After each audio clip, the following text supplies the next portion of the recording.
Hello and welcome. You're with us here on Cryptonomics, brought to you by CoinDCX and Business Today. I'm Aabha Bakaya, and with me, Rohit Jain, the MD at CoinDCX Ventures. Great speaking with you today, Rohit.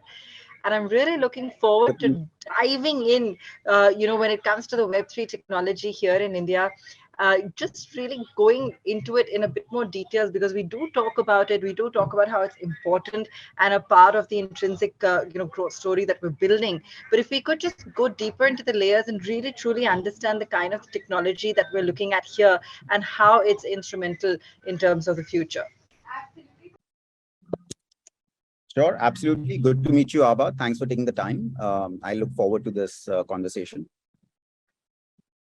Great. So Rohit, how can somebody go out there and build a successful Web3 vision, a Web3 business? What are some of the things that are required, and what do you think, really fits in with the current ecosystem? Sure, sure. So I think there are a couple of different parts to that answer in some sense, Abha. Number one is, when we talk about Web3, it's a different mindset. When we think about Web2 businesses versus Web3 businesses. And the difference in the mindset is the whole decentralized concept. So, the original paper by Satoshi Nakamoto, when he, wrote the paper for Bitcoin and the fundamental paper for blockchain, it is all around a trustless, permissionless economy where you can enable trust in a decentralized manner. You don't need a central body to kind of enable that trust. You don't need, for example, I'm just using this as an example, you don't need an Airbnb to run a marketplace to connect a customer to a hotel, or a Uber to, as a marketplace, as a centralized entity to connect people. You can actually enable trust in a trustless manner. Now, that's a very different mindset. It's a subtle shift, but it's a very important shift. So I think to answer your question, what does it take to build a successful Web3 business? I think number one is getting this mindset right.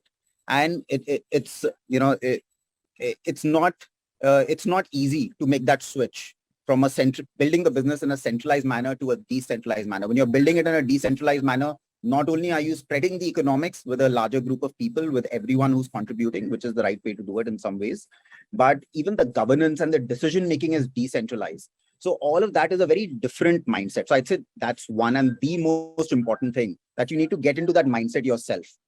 Number two, Web3 is a lot about community.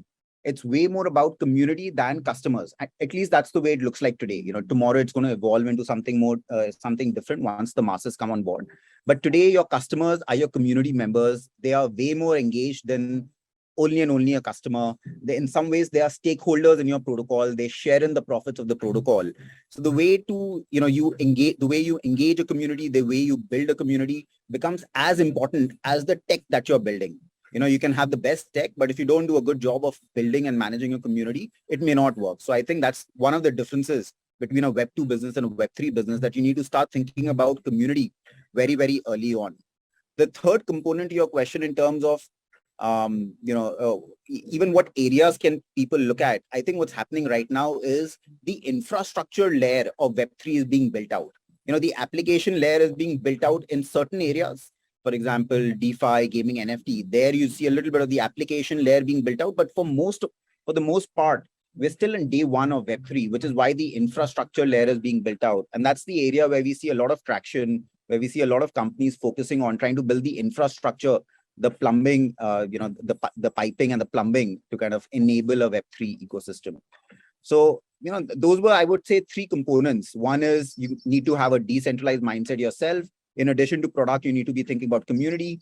In terms of areas, I think a lot of entrepreneurs are thinking about the plumbing and the piping and the infrastructure layer more than anything else.